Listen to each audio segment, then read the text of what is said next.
Welcome back. Alex is discussing the consequences of Boris Johnson's COVID Freedom Day strategy. One of its most trenchant domestic critics is Dr Bharat Pankhania of Exeter University. Dr Bharat Pankhania, you've been a trenchant critic of Boris Johnson's Freedom Day. What are your key concerns? The key concerns are that we've got the ingredients of a perfect storm. On the one hand, we've got a rising number of cases in the under-immunized or unimmunized population, albeit younger population. And then we have removed all restrictions, and restrictions in serious sensitive places like nightclubs as well. And then to go along with that, we've removed the mandatory infection control measures like wearing of masks in crowded places, tubes, trains, buses, etc. So we have the perfect storm of no restrictions, no infection control measures, rising number of cases, and we don't have the authority to now impose as much infection control measures. Can you think of any precedent of a country loosening restrictions into the teeth of a pandemic? No, it doesn't. And I, as an infectious disease doctor, look at this and say, I wouldn't be doing this. I would at least have my foot on the brake pedal. I'm not here in the business of continuous forever ad infinitum restrictions. What we want is slowly, carefully, item by item, reduce the restrictions and have your foot on the brake pedal just in case. So Israel had to do a U-turn, as did Holland, as did Chile. So there is precedent that you just don't let go. You should have your foot on the brake pedal. As a public health expert, what was your own personal feelings when we saw the footage of London nightclubs, of young people bopping the night away, celebrating Freedom Day at the stroke of midnight? What was your personal reaction when you saw these scenes? Multiple fold. One is, obviously, we have failed to educate, inform, and advise people about the dangers of getting infected. People seem to be unaware that if you get infected, the number of things can happen. 1, severe illness. 2, you get better and all is well. 3, you could go on to have long COVID. So, and long COVID is an unknown. We don't know how long it lasts, what damage it does. So when we saw all the people get together on the stroke of midnight to celebrate in an indoor place where alcohol is served and lots of people, maybe poor ventilation, it gives me a lot of cause for concern that we've let go of managing this outbreak. Looking at the evidence from across the planet at the present moment, can you give us an indication just how infectious, for example, the Delta variant is? So if we were to make comparisons, and you make comparisons by looking at what we call the basic or the effective reproduction number, we would have heard of it as referred to as R0.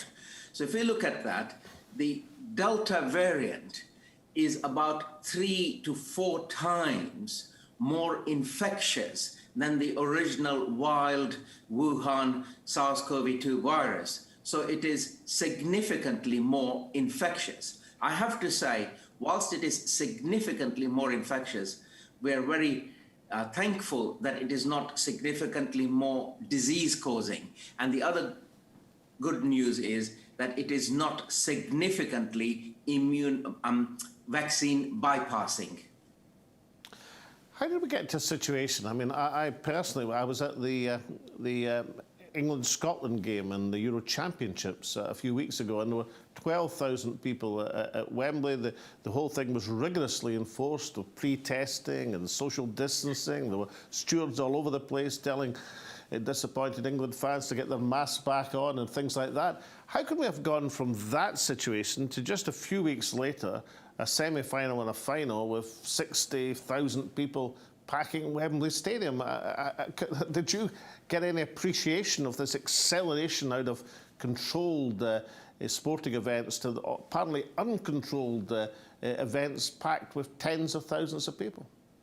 What has happened is I feel you've given up on wanting to control this, because any basic expert in infectious disease control would tell you that if you do this in a short time with the virus still present and circulating in the community, you're basically giving up on all your infection control measures. But we can watch on our television screens virtually every day some of the key experts in the country with the Prime Minister, backing up I mean, what are these people thinking about? I mean, is there discussion in the scientific community about the messages that are going out at the present moment? There's a lot of discussion, and if we will get the opportunity to look at exactly what government's own advisors were saying, it will come out in the wash, because it is blindingly obvious that if you got a lot of cases, you need to go cautious. But these are political decisions, I feel. It cannot be led by science, because the science is telling us you need to go careful, you need to go cautious, and the science would tell us nothing wrong whatsoever in mandating wearing of masks in public places, because that reduces case numbers and allows us a small modicum of control. What are the young people as part of your classes? I mean, what are they thinking about the pandemic? I mean, on the one hand, they're of an age group which is now very much many of their contemporaries putting themselves at risk. On the other hand, they're in your classes, so they know a thing or two about pandemics. What are they saying to you about what's going on at the present moment? So I'm really privileged because I keep in touch with my students, and there is a cohort of students who communicate with me on a personal basis, and they write to me. They send me a WhatsApp message, and we communicate instantly. What I would say to you personally is look after yourselves, don't get infected, don't infect others, wear a better quality mask. And I upped my advice from the ordinary surgical masks that we've been wearing. I said, I think we should up it to an FFP2 because we have got a more infectious variant here. And I have to say, I'm sorry, I thought science would lead the management of the outbreak, but it looks like the politics actually has the trump card.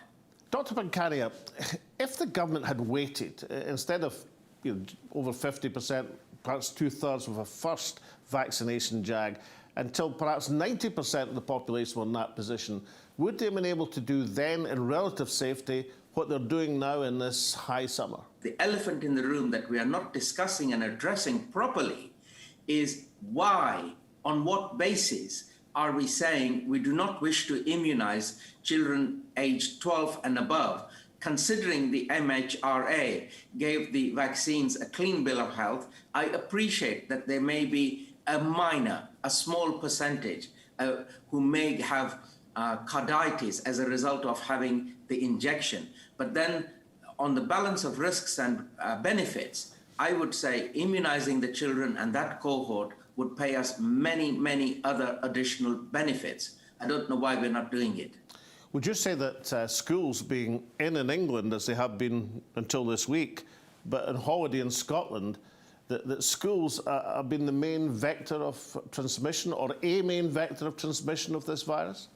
Well, without a doubt, and if we look at what we call heat maps, it starts off with the younger age people, younger age groups, and then it goes on to their parents, and then it goes on to their grandparents. This is well-known, accepted science, and the schools are a big mixing bowl. We know that the children who get infected may not have severe disease, but some of them will unfortunately go on to have long COVID, and we don't know what that means and how long it lasts if it is permanent.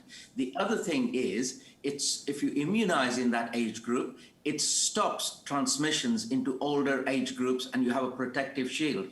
Furthermore, once you've got a fully immunized schools setting, you can have business continuity as normal in the schools setting. So that would be another bonus of immunizing age 12 and above, as the United States, Canada, Israel, France, Netherlands are all doing. Is there a particular danger in the Prime Minister's Freedom Day experiment is if you allow a total loosening of restrictions in a partially vaccinated population, that this might actually encourage variants which are escaping round the current vaccines? You might be assisting the development of a super virus which can defeat our current vaccines. At the moment, the places where there is uncontrolled infections in a large number is Africa, Asia, South America. So really, we need to suppress infections in the United Kingdom without a doubt, and we need to suppress infections internationally too. Otherwise, the variants that you described will emerge. Finally, Dr. Bharat Pankhania, if you had a message for the Prime Minister Johnson, after the Freedom Day hullabaloo of this week, what would it be? Please, can you reintroduce the mandatory wearing of masks in these crowded places? And what about immunizing children aged 12 and above? This is a very important thing to do. Why are you not addressing it? Dr. Bharat Pankhania of Exeter University, thank you once again for joining me on the Alex Salmond Show. Thank you.